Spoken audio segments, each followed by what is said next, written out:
melancholic face of the young. Here, Knipe appears to be standing with the same expression as he was earlier in the page in the earlier pages. Aren't you proud, Knipe? Aren't you pleased? Now he again asks Knipe that aren't you proud? Aren't you proud what you have done, what you have achieved? Aren't you pleased? Aren't you happy what you have done? Of course, Mr. Bolin. Again, Adolf Knife says with the same tone. Of course, I'm happy, Mr. Bolin. I don't think I have to remind you that your own contribution, especially to the original plans, was an important one. I think there is no need of mine to remind you what you have achieved and what your contribution to this plan has brought. Generally, it was really an important one. Your contribution was really an important one. In fact, I might go so far as to say that without you and some of your ideas, this project might still be on the drawing boards today. In fact, I must say, in fact, I might go so far as to say, means I can even go far more than that. I can even say more than that what I'm saying, without your presence, and without your ideas, without your imagination, this project might still be on hold. But here, it is now completed only because of you and because of your ideas. Adolf Knife moved his feet on the carpet and he watched the two small white hands of his chief, the nervous fingers playing with a paperclip and bending it, straightening out the hairpin curves. Now here, Adolf Knife examines. No, here, Adolf Knife moves his feet on the carpet.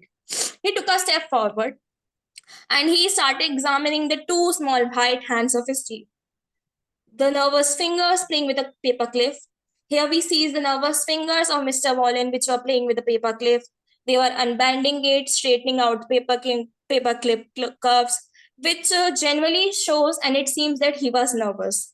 Mr. Wallen was nervous because these are all the gestures someone do when someone is nervous or thinking about something. He didn't like the man's hands.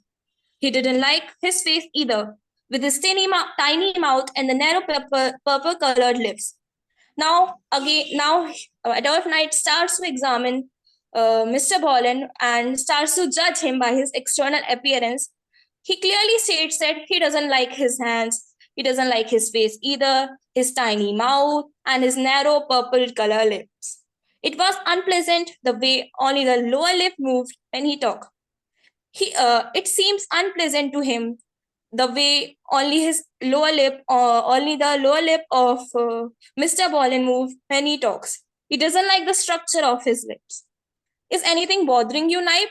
Anything on your mind? Then, out of concern, Mr. Bolin again asked Naib, is there something bothering you? Is there something you are brooding about? Something is in your mind? Is there anything like you can share with me? Oh no, Mr. Bolin, no. No, Mr. Wallen, there is nothing which is bothering me. There is nothing in my mind. How would you like to take a week's holiday? Do you good? You have earned it. Now here, Mr. Wallen puts an offer in front of Adolf Knife. Like, do you like to take a holiday? As you have earned it, you have earned that holiday. So surely you must go for a week and two. Oh, I don't know, sir. I don't know anything about my holiday, sir. The older man waited, watching this tall, thin person who stood so sloppily before him. The older man here refers to Mr. Bolin. He was waiting and watching this tall, thin person, Adolf Knife, who was standing so sloppily, so tired, and so untidy before him. He was a difficult boy. Indeed, he was a different boy. Why couldn't he stand up straight? Now he started judging him even more, like, why can't he stand up straight? Why is he sloppy and standing so still and not reacting to anything? Always drooping and untidy, with spots on his jacket and hair falling all over his face. He's always drooping. He's always untidy. There were stains on his jackets which were visible. Here, his hair were not even combed yet. They were falling all over his face. I would like you to take a holiday night. You need it. Now overall examining of Mr. Bolin of Adolf Knife, he says you generally need a holiday. I would like you to take a holiday. I would be pleased if you take a holiday. All right, sir, if you wish. All right, sir, if you generally want me to take a holiday, then I'll surely will. Take a week, 2 weeks if you like. Go somewhere warm, get some sunshine, swim, relax, sleep, then come back and we'll have another talk about the future. Take a week for a holiday or 2 weeks if you like. Go somewhere, go to any warm place where you can get some sunshine, you can swim, you can relax and sleep. Then after that, after your holiday, come back and we will talk about the future. Okay. Adhya, now summarize these two pages, 41 and 42, in few words.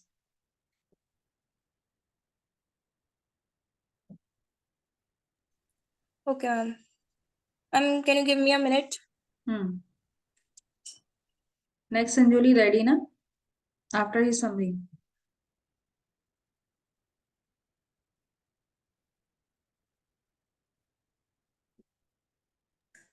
These two pages, we get to know about Adolf Knife. He is brooding about something. Something is going on in his mind. His mind is not at that place. And we also get to know about his achievement, about the construction of the great automatic computing engine and his contribution in that. We also get to know about Mr. Bolin, who is his boss. He seems to be concerned about him, that there is something bothering him.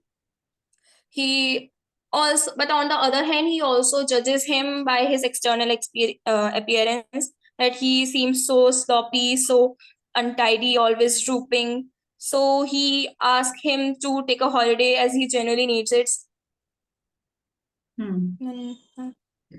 Yeah. Mr. Wallin is very excited about the project. The project was successful. But the enthusiasm, energy which Mr. Knipe has to show, he is not showing. So he is a little bit confused. Why Knipe is behaving like this? बहुत अच्छा बताया आद्या. Very good. चलो भाई Sanjauli 43 start करो. 43 and 44 देखते हैं, मैं रोक दूंगी बीच में. स्टार्ट करो. Adolf Knipe went home by bus to his two-room apartment. Adolf Knipe, after conversing with John Bolin, his employer, went home by bus to his apartment, to his home, which was having two rooms. He threw his coat on the sofa, poured himself a drink of whiskey, and sat down in front of the typewriter that was on the table. He probably furiously threw his coat on the sofa and suddenly poured himself a drink of whiskey and sat down in front of the typewriter that was placed on the table. Mr. Bolin was right. Of course, he was right. Now, Adolf Knipe is conversing or thinking to himself, yes, Mr. Bolin was right. Of course, he was right. Except that he didn't know the half of it. Here, Adolf Knipe is talking about that Mr. Bolin was right when he asked him if was something bothering him. Even though he denied to John Bolin that there was nothing bothering him, but in fact, the reality is Mr. Bolin was right.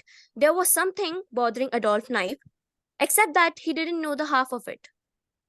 Mr. Bolin only knew that there was something bothering him, but he only knew the half of it. He didn't know the reason of what is bothering him.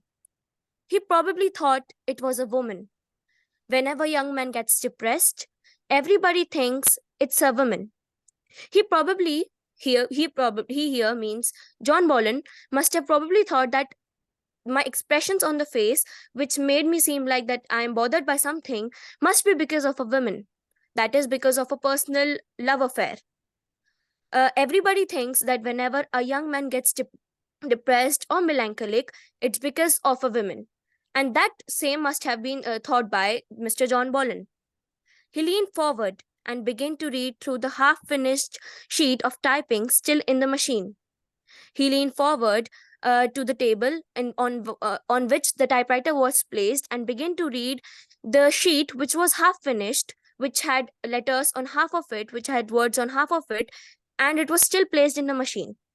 It was headed, "A Narrow Escape," and it began, "The night was dark and stormy. The wind whistled in the airs, the trees, the rain poured down like cats and dogs."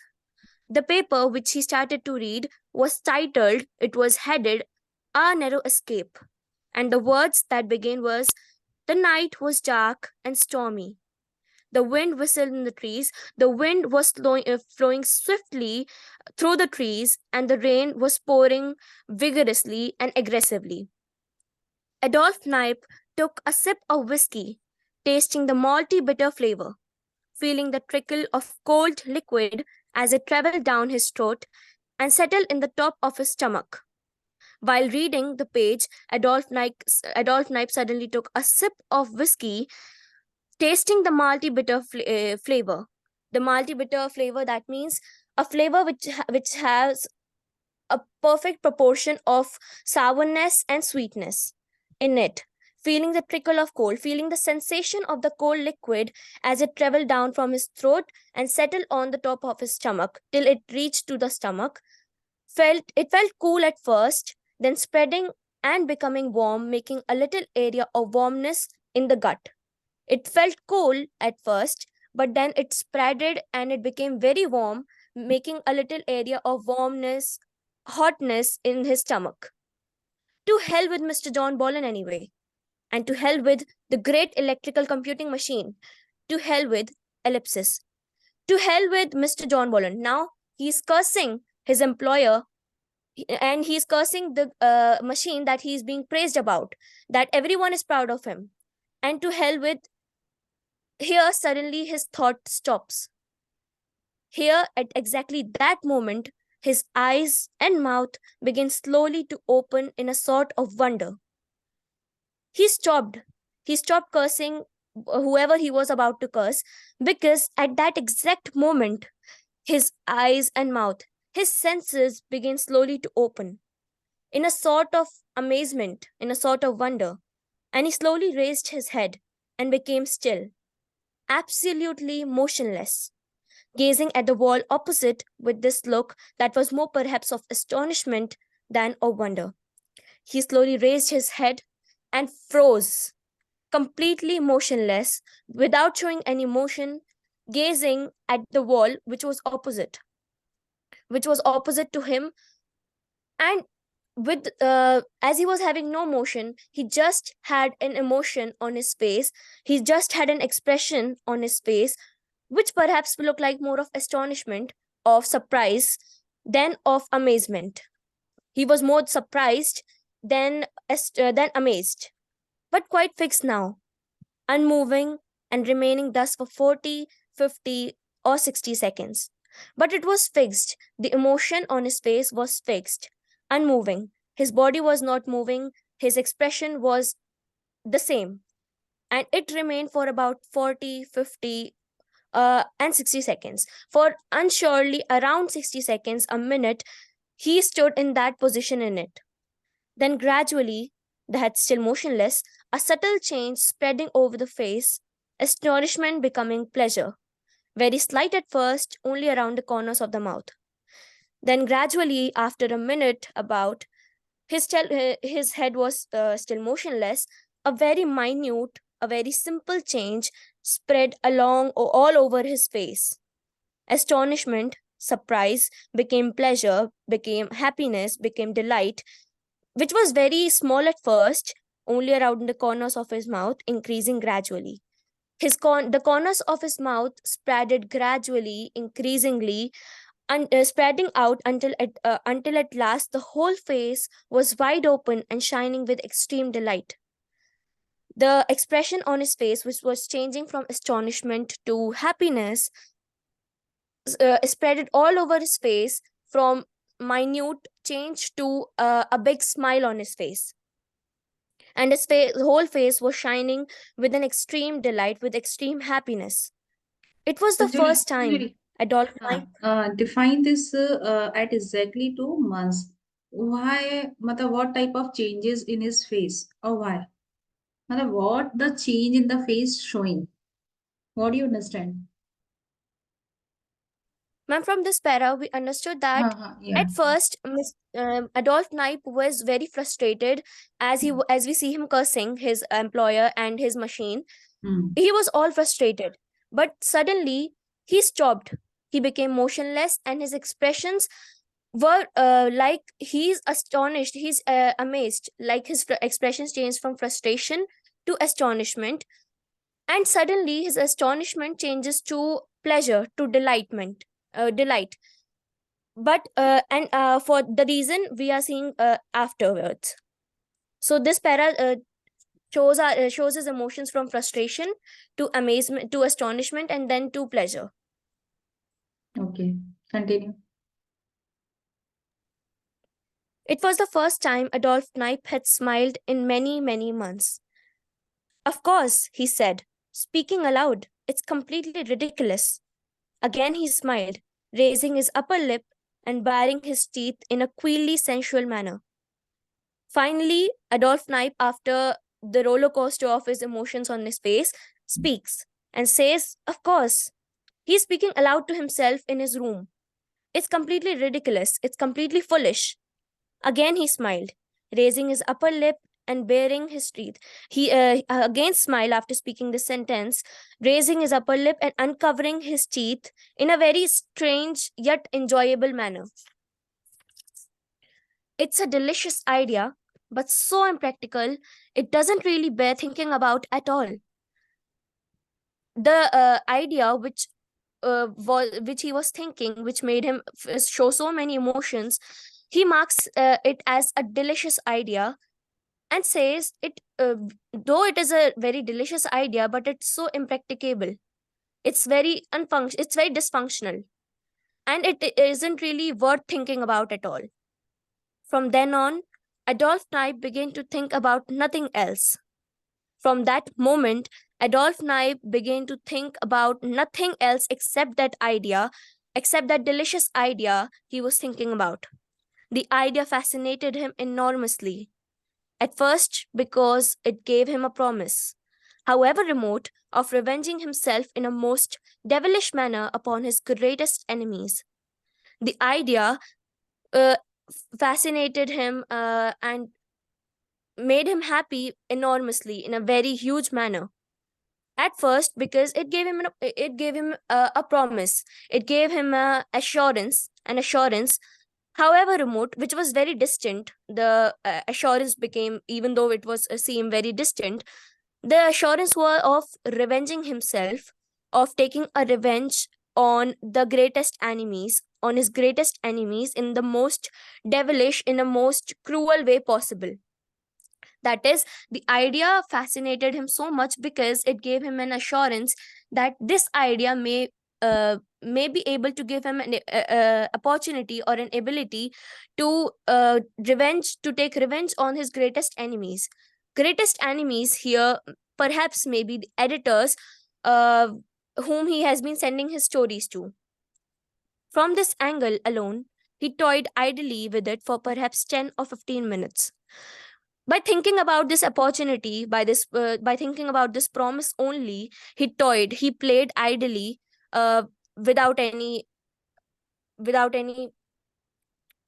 conclusion or without any motto. He toyed idly with it for 10 to 15 minutes. Then all at once he found himself examining it quite seriously as a practical possibility. After toying idly, after playing it playing with it without motto for about 10 to 15 minutes, Adolf Knipe started examining him, started seeing that idea or viewing that idea as seriously as possible, as it may be a practical possibility to convert that idea into reality. He took paper and made some preliminary notes. He took a paper and made some prior notes related to that idea, but he didn't get far. But he didn't probably waste much time on it, or probably didn't think the idea on the paper as much as he could think it in his mind. He found himself almost immediately up against the old truth that a machine, however ingenious, is incapable of original thought. He found himself, he realized that almost immediately, very instantly, up against the old truth. The truth, he realized the old truth, which said that a machine, no matter how great it is incapable, has no ability of original thought. It cannot think like a human. It is incapable of original thought that can come from a human.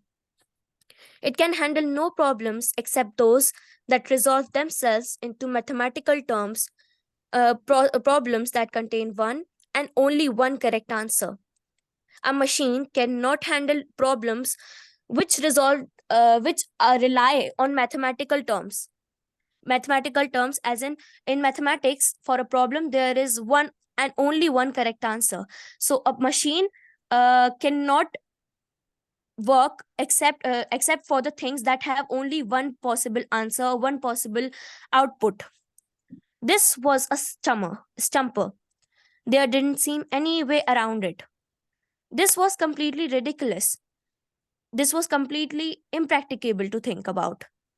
And there was nothing, there seemed to be no way around it. There was no conclusion that one could reach thinking about the idea. A machine cannot have a brain. On the other hand, it can have a memory, can it not? Now, Adolf Knipe is debating with his two ideas. At first, he says that a machine cannot have a brain, as said by the old truth. But on the other hand, he also thinks that it can contain a memory, can it not? It obviously can have a memory if it doesn't have a brain. Their own electronic calculator had a marvelous memory. Simply by converting electric pulses through a column of mercury into supersonic waves, it could store away at least 1,000 numbers at a time. Now he thinks of his own calculating machine that he just made, and marks and says that it has a very big memory. Simply by converting electric pulses, converting the electric pulses that are being created million at a rate of 1 second, it through a column of mercury, through passing it from a column of mercury and converting it to supersonic, pulses into supersonic waves, it can store thousands of number at just an instant, at just a second, extracting any one of them at the precise moment it was needed. And we can extract those 1,000 numbers which are stored at a time, any one of them at a precise moment, at a moment that we require. Would it not be possible, therefore, on this principle, to build a memory section of almost unlimited size? Cannot this based on this principle that we can create a memory section of limitless size? Is it not possible to? Now, what about that? Then suddenly he was struck by a powerful but simple little truth, and it was this. Now, after thinking, after debating himself about his memory or brain, he's again is brooding about something else. He was suddenly struck by a powerful truth, that English grammar is governed by rules that are almost as mathematical in their strictness. English grammar is also governed by laws and rules that are almost mathematical in their strictness. Like mathematics, it has laws, it has rules, it has functions, and mathematics, English grammar too has rules. A problem in mathematics is solved by some rules.